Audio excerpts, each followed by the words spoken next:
আজকের ক্লাস হচ্ছে পস। পস মানে কি? আমরা কোনো শপিং মলে গিয়ে দেখেছি এটাকে পস বলা হয়, যেখানে আমরা কার্ডটা টানি, ওটাকে বলা হয় পয়েন্ট অফ সেল। আমাদের কাছে হচ্ছে পয়েন্ট অফ সাপ্লাই বা প্লেস অফ সাপ্লাই। তাহলে কী বললাম আমি এটাকে? Place of supply. এখন প্লেস অফ সাপ্লাইগুলো বিভিন্ন রকম, দুটো জিনিসের জন্য হতে পারে, গুডসের জন্য হতে পারে আর সার্ভিসের জন্য হতে পারে। এখানে যেটা করছি place of supply for services, for service, only service নিয়ে ক্লাসটা। তার আজকে place of supply of goods another video, সেটা হয়ে গেছে।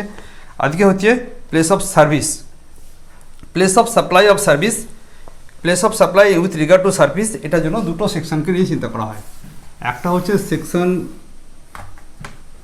12 and section 13, section 12 of GST Act and section 13 of GST Act। এই দুটো জিনিসের, এই দুটো এর মাধ্যমে আমাদের কমপ্লিট লেভেলে প্লেস অফ সাপ্লাই কথাটা বলা হয়েছে। এখন কখন প্লেস অফ সেকশন 12 কাজ করে? না, সেকশন 12 কাজ করে তখনই যখন আমার কাছে both suppliers and recipient are in India. তাহলে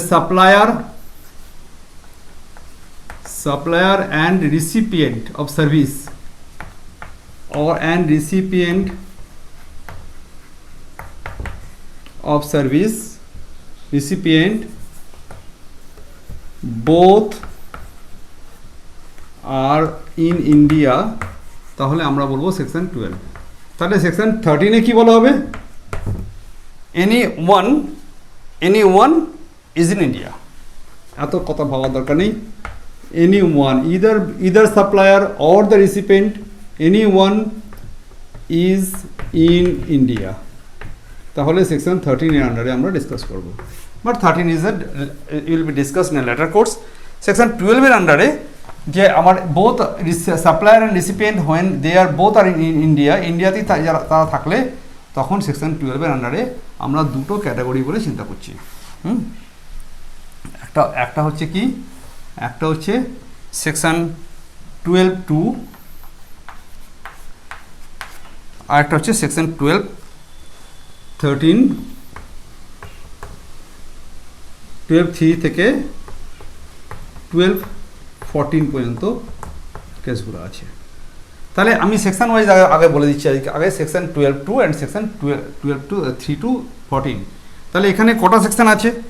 এখানে আমরা দেখতে পাচ্ছি 12খানা সেকশন আছে, 12টা স্পেশাল কেস আছে, 12টা স্পেশাল কেসেস আছে। তাহলে special cases mean for section 12(3) to 12(14). Okay, তাহলে সেকশন 12 এর আন্ডারে কি আছে? এটাকে বলা হয়েছিল জেনারেল প্রিন্সিপাল দিয়ে। সেকশন 2 হচ্ছে জেনারেল প্রিন্সিপাল লাগাও আর বলো যে লোকটা supply, place of supply whether in Bengal or in Bihar or in Punjab, special supply general rule দিয়ে আমি ঠিক করে দেবো। আবার বলছি প্লেস অফ সাপ্লাইটা কেন ইম্পর্টেন্ট হয়? কারণ যে রাজ্যে যে প্লেস অফ সাপ্লাই হবে সেই অনুসারে সেটা সিজিএসটি, আইজিএসটি এরকম কিছু হতে পারে, হয় পাক্কা। সেকশন 12(2)তে যেটা বলা হয়েছে, এই জেনারেল রুলের যে অ্যাপ্লিকেশনটা আছে সেটা আবার দুটো ভাগে ভাগ করা হয়। সেটা আবার দুটো ভাগে ভাগ করা হয়। একটা হচ্ছে 12(a), রাইট, 12(2)(a), সরি 12(2) ব্র্যাকেটে এ, আর হচ্ছে 12(2) ব্র্যাকেটে বি।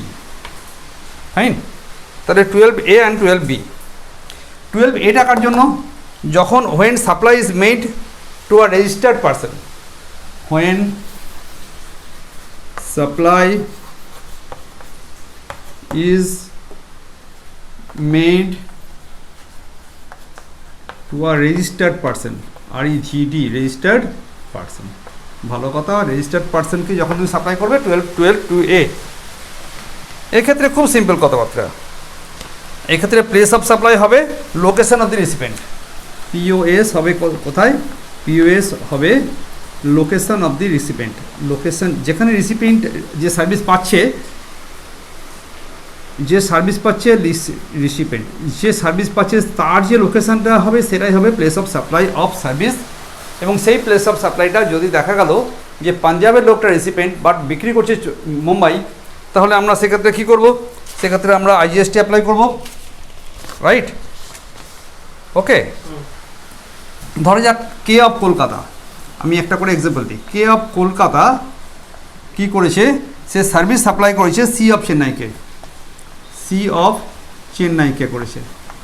তাহলে আমাকে বল যে এক্ষেত্রে আমার place of supply of service কোথায় হবে? Place of supply of service যেহেতু এই দুজন এরা হচ্ছে 12 এর আন্ডারে, 12(2) এর আন্ডারে, তার মানে হচ্ছে যেখানে আমার কাছে একজন registered both are in Indian এবং যেখানে supplier made to a registered person, when supply made to a registered person, এরা রেজিস্টার্ড আছে, তাহলে place of supply POS, place of supply of service will be in Chennai, right? তাহলে আমি simple idea বলছি, আমার লোক আমি কোথাকার লোক? কলকাতার লোক। কাকে সাপ্লাই করলাম? চেন্নাইকে সাপ্লাই করলাম। তাহলে প্লেস অফ সাপ্লাই হয়ে গেল চেন্নাই। তাহলে আমার কাছে CGST হবে না IGST হবে? এটা অলরেডি ডিটারমাইন হয়ে গেল, যে ক্ষেত্রে আমার কাছে IGST হবে, inter state supply of goods of services হয়ে গেল। এখন 17(2)B এর গল্প করা যাক। 17(2)B এর গল্পটা হচ্ছে, নিশ্চয়ই এটা রেজিস্টার্ড পার্সন হলে 17(2)B হবে কি না? এটা to an other than registered person. তাহলে when supply are made to other than registered person,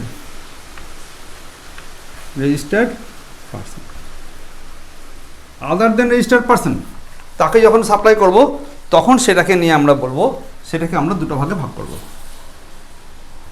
একটা হচ্ছে when recipient is having an address on record, আমাকে জানাচ্ছে রিসিপেন্ট যে আমার অ্যাড্রেসটা কোথায়, রিসিপেন্ট জানাচ্ছে যে অ্যাড্রেসটা কোথায়।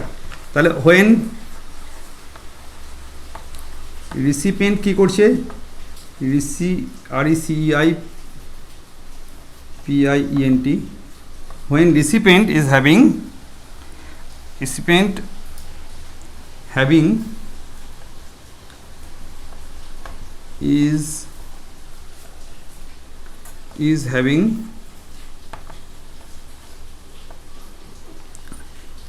অ্যাড্রেস অন রেকর্ড, ওকে, সে আমাকে কোনো না কোনো রেকর্ড দিয়ে দেখাচ্ছে যে তার অ্যাড্রেসটা এখানে। অ্যাড্রেস, এটাকে বলা হয়েছিল address on record. Address on record সে আমাকে জানিয়েছে, পাক্কা?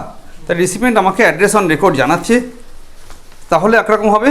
আর রিসিপেন্ট যদি আমাকে অ্যাড্রেস অন রেকর্ড কিছু জানায়নি, ওকে, একটা ইউনানিমাস টাইপের, যে সে কোথাকার লোক, কী লোক কিছু জানায়নি শুধু, তার মানে কী হলো? Recipient is not having any address on record. তাহলে এরপরেটা হলো কি? Not having address on record. ওর যে অ্যাড্রেস নেই তা না, অ্যাড্রেস অন রেকর্ড, ও আমাকে ওই রেকর্ডটা জানায়নি যে সে কোথাকার লোক, জাস্ট আমার কাছে কিনতে এসেছে, নাম বলেছে, বিক্রি করে দিয়েছি, পাক্কা? কিনতে নয়, এখানে সার্ভিস নিতে এসেছে, সার্ভিস দিয়ে দিয়েছি, বাট তার অ্যাড্রেসটা আমাকে জানায়নি। এক্ষেত্রে লোকেশন, এক্ষেত্রে কী হবে? পস হবে, পসটা হবে এই যে অ্যাড্রেসটা সে জানিয়েছে, তার মানে আমি লোকেশনটা জানি, তখন আমার এটা লোকেশন বা অ্যাড্রেসটাই আমার তার পস হবে, লোকেশন অফ রিসিপেন্ট, পাক্কা? আর যেমন একটা এক্সাম্পল দেওয়া যাক, যে A of Kolkata rendered services to X, okay, তাহলে এ অফ কলকাতা সে কাকে সার্ভিস দিয়েছে? এক্স অফ চেন্নাই, ঠিক আছে? টু এক্স না, আমি মনে করলাম C of Chennai, to C of Chennai, চেন্নাইকে সার্ভিস দিয়েছে। চেন্নাই সি জানিয়েছে আমার অ্যাড্রেসটা চেন্নাই, আরামসে জানিয়ে দিয়েছে। তাহলে এখানে পস কী হবে? এখানে পস হবে চেন্নাই, কোনো অসুবিধে? পস হবে চেন্নাই এবং সেখানে IGST হয়ে গেল, পাক্কা? এখন যার অ্যাড্রেসই জানা নেই তাকে আমি বুঝবো কী করে সে চেন্নাইয়ের লোক না কোথাকার লোক না বোম্বের লোক না দিল্লির লোক? তখন কি হয়ে যাবে? কে অফ কলকাতা কী করছে? সার্ভিস করছে। কে অফ কলকাতা সার্ভিস দিচ্ছে কোনো একটা এক্স ব্যক্তিকে, সে এক্স ব্যক্তির কোনো অ্যাড্রেস দেওয়া নেই। সেক্ষেত্রে তুমি মনে করে নাও যে তোমার পস হবে, কিন্তু তোমার পস হবে যে সার্ভিস রেন্ডার করছে তার অ্যাড্রেস, যে সার্ভিস দিচ্ছে, তার মানে রিসিপেন্ট নয়, সাপ্লায়ার অফ সার্ভিস। তাহলে সে কী হয়ে যাবে? Kolkata itself will be supply of service, place of supply POS হয়ে যাবে। এবং এক্ষেত্রে কিন্তু তাকে SGST প্লাস সিজিএসটি, এই দুটো মিলিয়ে পেমেন্ট করতে হবে। ধরা যাক 18% যদি হয় তার 9% এসজিএসটি, 9% সিজিএসটি দেবে। This is all regarding general rule. আমরা সেকশন 12(3) থেকে 12(14) যে স্পেশাল কেসগুলো আছে সেটা নিয়ে আমরা পরে ডিসকাস করছি আবার। অ্যান্ড এনিথিং যেটা any one of the recipient and the supplier is outside India or anyone is in India, whatever may be the language, এই দুটো কেস আমরা সেপারেটলি ডিসকাস করব। Okay, this is over for that day.